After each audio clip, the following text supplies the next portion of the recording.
My name is Maria Ezcurra. I am a Mexican artist.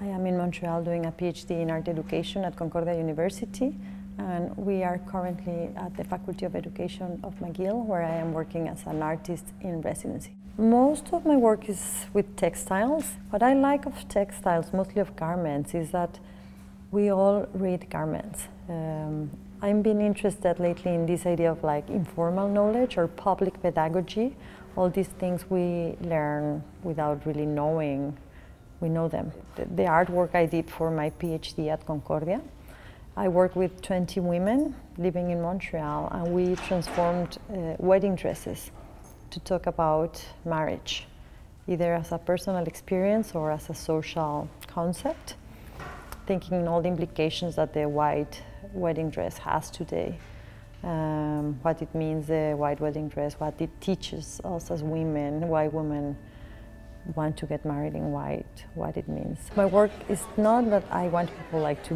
break these norms, but to think about them. If you're going to wear something, just think in all the implications it has, mostly for women.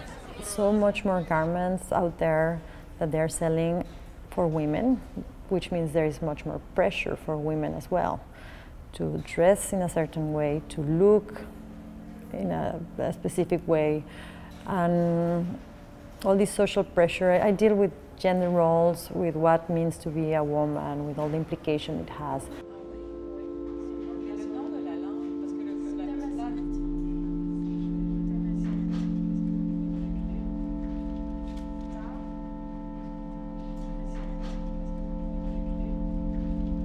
When I found out about the origin of the name Brazil, that the country was named after a tree called pau de Brazil, Brazil wood.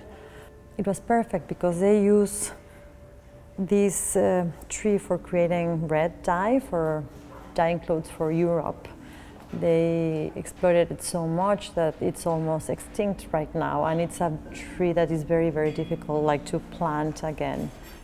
So the idea of having this structure in the center of the room that would represent the Brazil wood, taking something out of this tree, repeating like a colonial gesture, but at the same time giving people the opportunity of doing, like being aware of what they were doing with this material. I'm taking something out of here, but I am using it in this landscape, the fabric at the end of the room, where I am giving the opportunity to think what I'm saying, how I am using it, what role my decisions play in the society in which I am living, in the landscape we are all creating together. And that was basically the idea. In one way, I think all artists are educators, even if they don't teach. The fact that you are just making art and sharing it with the world, you are changing people's understandings or perceptions of things, and for me that's education.